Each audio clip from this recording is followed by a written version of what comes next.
Galatians chapter 3, verses 1 to 5, and it says this: "You foolish Galatians, who has bewitched you? Before your very eyes, Jesus Christ was clearly portrayed as crucified. I would like to learn just one thing from you. Did you receive the Spirit by works of the law or by believing what you heard? Are you so foolish? After beginning by means of the Spirit, are you now trying to finish by means of the flesh? Have you experienced so much in vain, if it really was in vain? So again I ask, does God give you his Spirit and work miracles among you by the works of the law, or by your believing in what you heard?" Our second reading is from Galatians chapter 5, verses 13 to 26.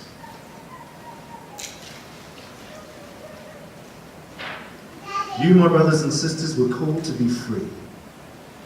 But do not use your freedom to indulge the flesh, rather serve one another humbly in love. For the entire law is fulfilled in keeping this one command: love your neighbour as yourself. If you bite and devour each other, watch out, or you will be destroyed by each other. So I say, walk by the Spirit, and you will not gratify the desires of the flesh.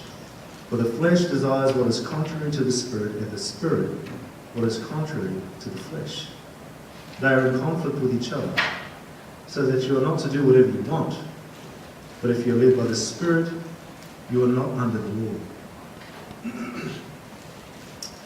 The acts of the flesh are obvious: sexual immorality, impurity and debauchery, idolatry and witchcraft, hatred, discord, jealousy, fits of rage, selfish ambition, dissensions, factions and envy, drunkenness, orgies and the like. I warn you, as I did before, that those who live like this will not inherit the kingdom of God. But the fruit of the Spirit is love, joy, peace, forbearance, kindness, goodness, faithfulness, gentleness and self-control. Against such things there is no law. Those who belong to Christ Jesus have crucified the flesh with its passions and desires. Since we live by the Spirit, let us keep in step with the Spirit. Let us not become conceited, provoking and envying each other."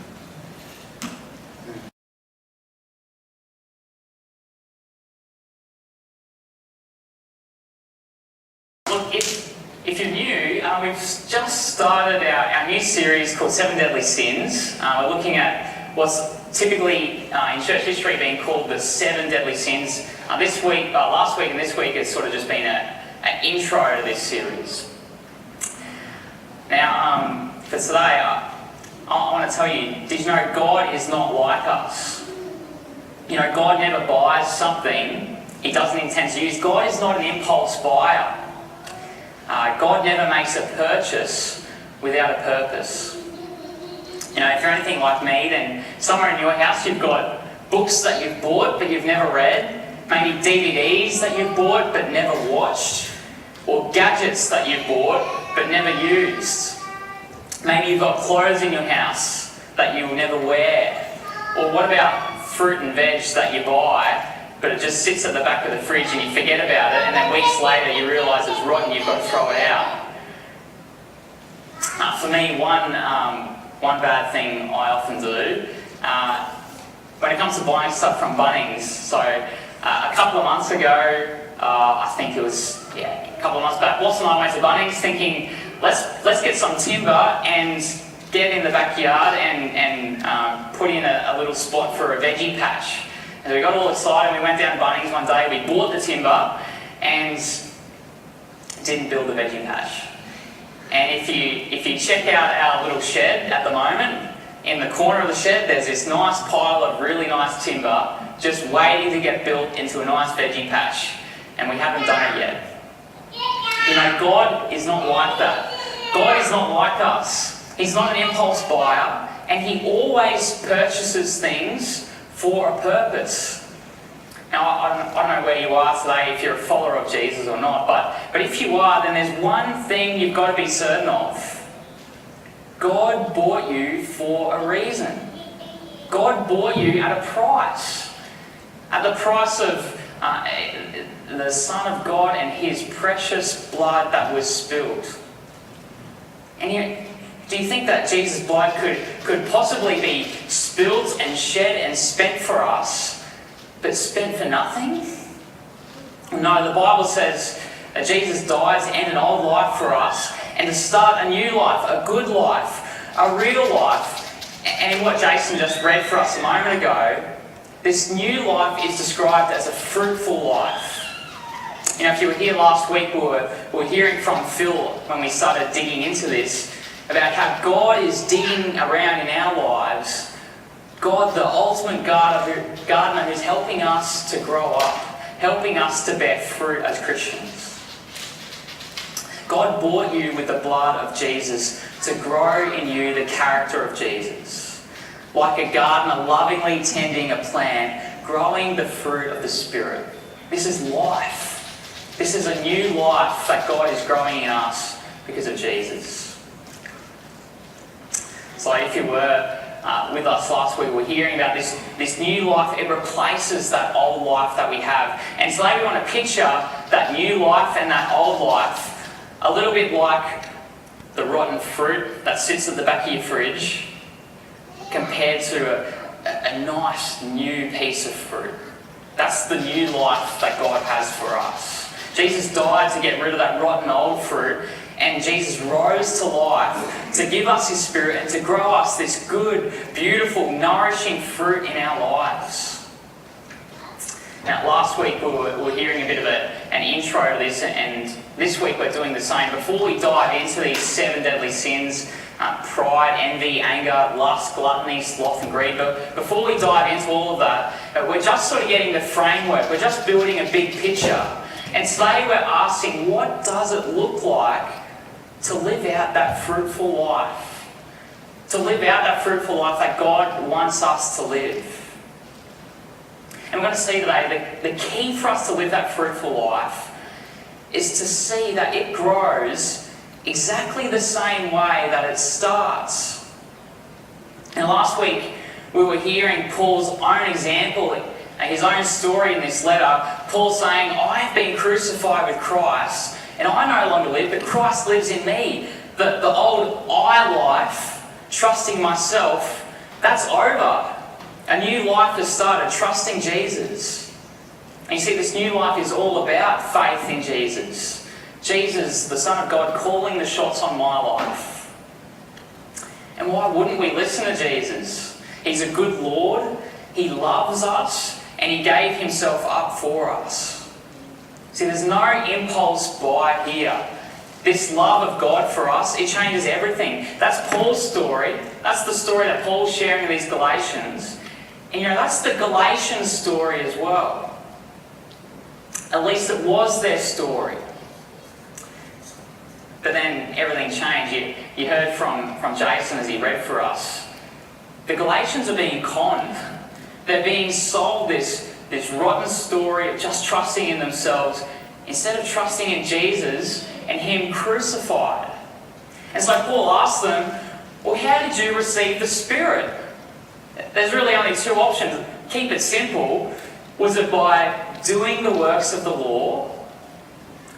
Or was it by believing what you heard? 2 options. Was it you or was it Jesus?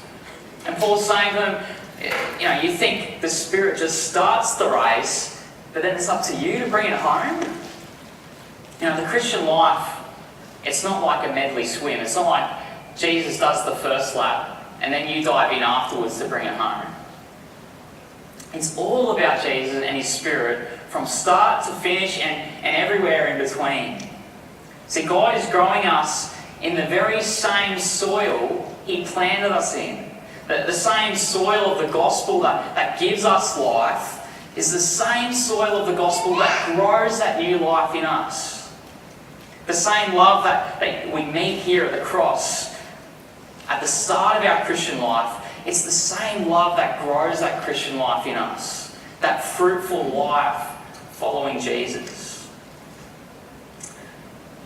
So let's have a bit of a close look at what Paul's saying here about how this rotten life is behind us now and how this fruitful life grows.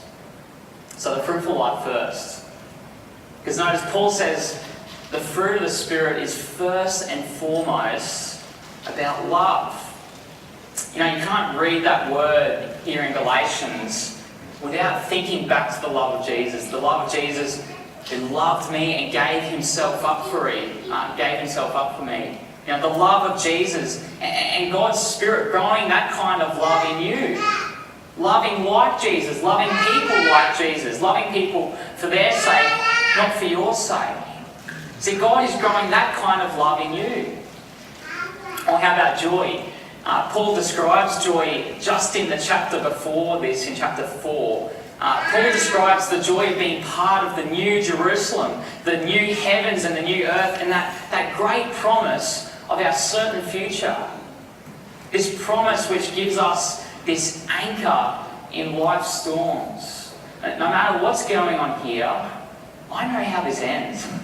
What a great comfort to our souls. God is growing that kind of joy in us as we look forward to that future hope that we have. It's the same story with peace. You know, peace that Paul celebrated right in the opening verses of the letter.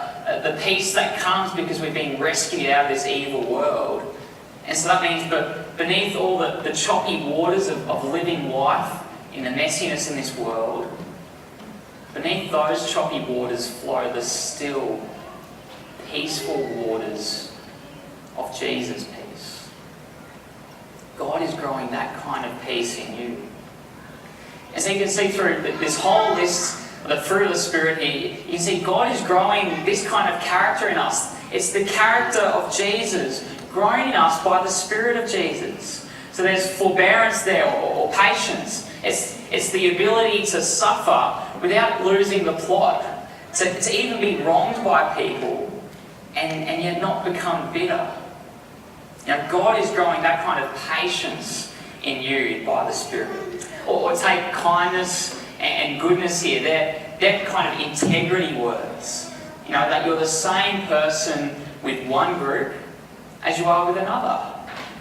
With this person and with that person. You're the same in private as you are in public. That kind of integrity lifestyle, kindness and goodness. Now, how are you going with that? This stuff is big, isn't it? Now, the life that God has for us is not a small life. It's not a small life that God has freed us for. It's an incredible big life. And God wants to grow that kind of kindness and goodness in you. God is growing you to be faithful. To have the kind of faithfulness that means you're a courageous person. God is also growing your gentleness to be a humble person.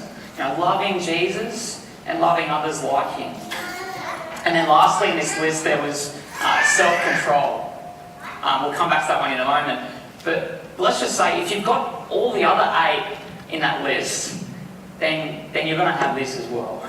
If the other 8 are the fruit of the Spirit in your life, then self-control is going to cap them all off. Because you see, all of this fruit of the Spirit, it all works together. It's the whole character of Jesus growing in us. It's not like you can just separate them out into individual bits. Like this fruit quiz online, if I can flick to it. There it is. Like this fruit quiz online out of 18. You know, you can't just separate the fruit of the Spirit out into these individual pieces and say, well, yeah, I am a loving person, but I'm not so good when it comes to that envy stuff. Or you know, I score pretty well on courage, but maybe not so well on gentleness. And did you notice, it's not fruits of the Spirit. It's fruit of the Spirit. One fruit. It's singular here. And so that means, you know, some of us, you know, by nature, we're maybe a little bit more courageous, and some of us by nature are maybe a little bit more gentle. You know, it takes something supernatural to grow both of those things together. Courage and gentleness. And every aspect, from love to self-control, the fruit of the Spirit is growing all of these things together. That's what God is doing in you. It's not a personality quiz. It's a personality revolution. It's a whole old life dying and a whole new one growing. So let's have a look a bit how that's the new life God is growing in us. But But let's have a look for a second at this old life that's passing away, the rotten fruit of trusting in ourselves instead of trusting in Jesus. See, Paul has got this special expression for talking about this rotten fruit of the old life.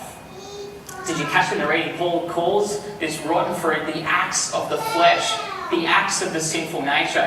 It's all about trusting myself rather than Jesus. And where the Jesus list starts with love, well, this list is corrupted, disordered loves. Things like sexual immorality and impurity and debauchery. At the heart of this list is idolatry. False loves, false lords, idols in our heart, not the love of Jesus in our heart. And see, where the Spirit of Jesus brings this love-controlled self in the I life, it's selfish ambition out of control. Now, as we keep going through this series, we're going to be looking in detail at all these specific sins that Paul lists here. But for now, just notice the contrast Paul wants us to see. That the acts of the flesh, the I life, idolatry, selfish ambition, versus the fruit of the Spirit. Love. Self-control. See, sin isn't just about, it's not just about the bad things in our lives, but it's about us making idols of the good things as well. The good things which we corrupt and they end up rotten things in our life. So take for example, if relationships for you is an idol, if relationships are at the centre of your heart, then if it's with your spouse, then you'll probably always be disappointed. You'll never feel like they live up to your expectations. You'll never feel like they satisfy all your needs and desires and wants. Your desires for security, but also significance in life. If you're a parent, some of you here are parents, you know this far better than I am. If you have kids, and if all you want is for your kids, if your kids are your idol, then all you want is for them to be happy and for them to fulfill your dreams, and in the end, it'll just end up leaving you crushed and disappointed, or else you'll crush your kids, and they'll crush under the weight of your expectation on them.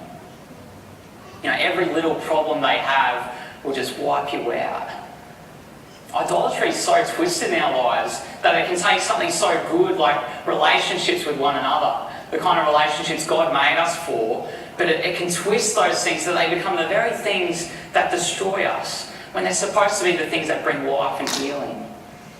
Or if money's an idol, then maybe you'll be the sort of person that just works ridiculous long hours, or maybe you'll be the sort of person that likes to just save up lots of money and spend it on things that will satisfy your desires.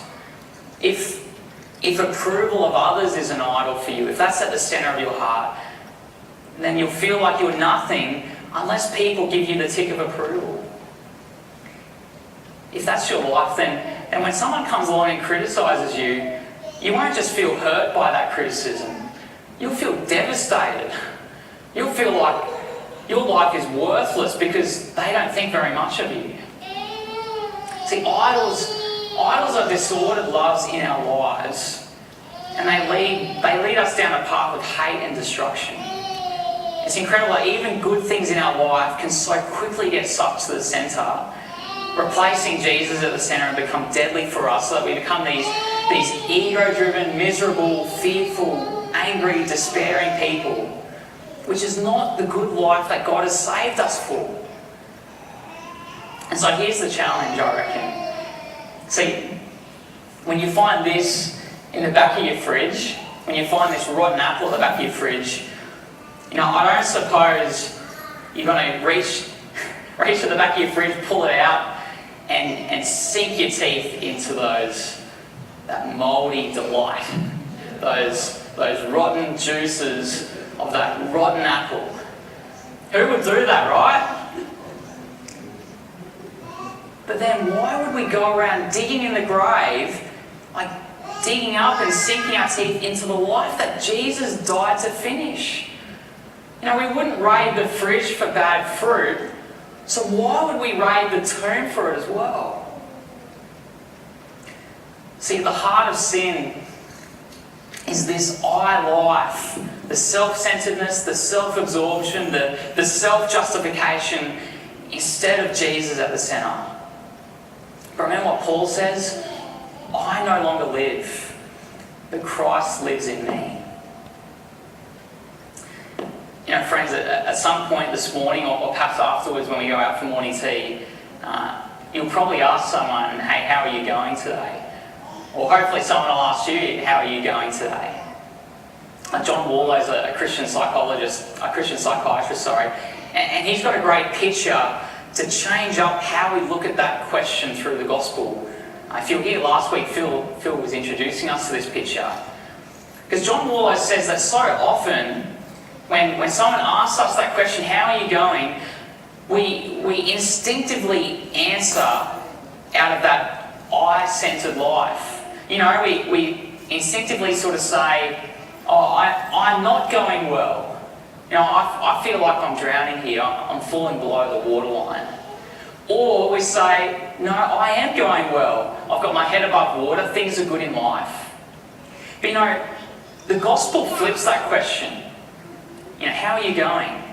Well, going well or not, the question is, am I God-centered? Am I looking to Jesus? And going well or not, am I trusting in myself? Am I living the I life? So the gospel changes the way we see that question, because it's no longer about what are my circumstances in life like for me right now.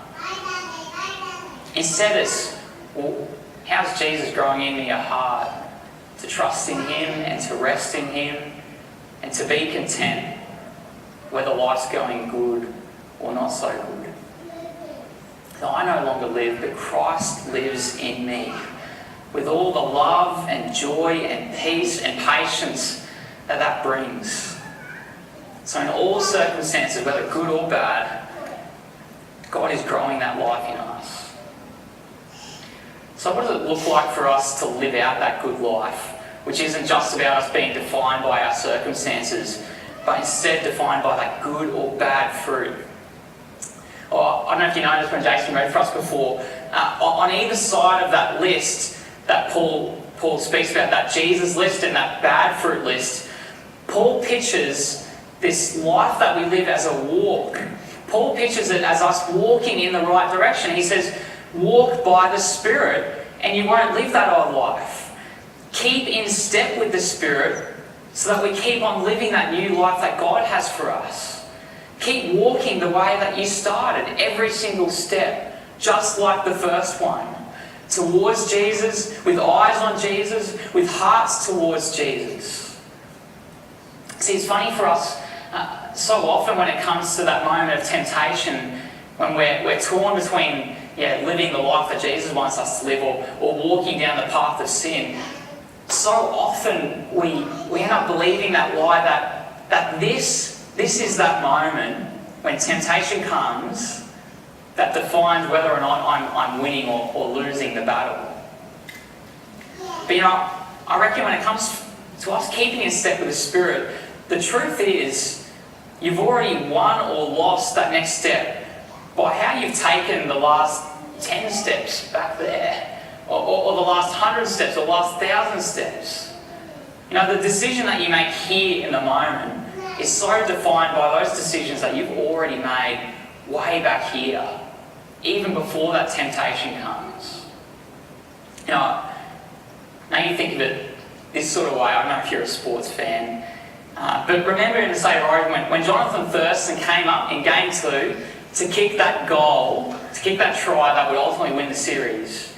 You know, at that moment he had to perform under pressure. What do you think is going to help him to kick that ball through the posts? You know, will a rule sitting on his wall at home help him? Is some rule sitting on his door that says, make sure you kick the ball through the post? Is that going to do anything in that pressure moment? No, it's not. The moment is already won or lost on the training field. That habit that Jonathan Thurston had at training of kicking goals through those posts over and over again, they were the 1,000 steps in the background before he came to this step in front of the ball. Those 1,000 steps beforehand were the steps that were guiding him in this pressure moment where he had to kick that ball and get it through the goal. Because if you were to just pull someone randomly out of the crowd and get them up and say, well, here, you go do it, what do you think is going to happen? Actually, I don't know if you saw, sorry, this is another sports illustration, but there was this scene in Wimbledon. It was in the women's doubles, and there was this bloke in the crowd and he was calling out, and so the ladies pulled him out to get him up and face one of their serves. And I don't know if you caught it, but he was wearing the right gear, but he had no idea how to play tennis. He just did not have that training behind him to hit the ball. It's a funny video, you should look it up on YouTube. Look, if sport isn't your thing, even just think about music, the beautiful performance you hear under pressure. What it's like when you're sitting in the crowd, and you've just got that person up on stage playing the guitar perfectly, and you're thinking, how are they doing that when there's so much pressure on them to just get every single note right? Well, that beautiful performance under pressure comes from those hours and hours of practicing scales, those fingers doing the work over and over again, so that it's inscribed deep on the heart. It becomes muscle memory, it becomes instinct to do what you're supposed to do. And so friends, that's the exact invitation for us this series.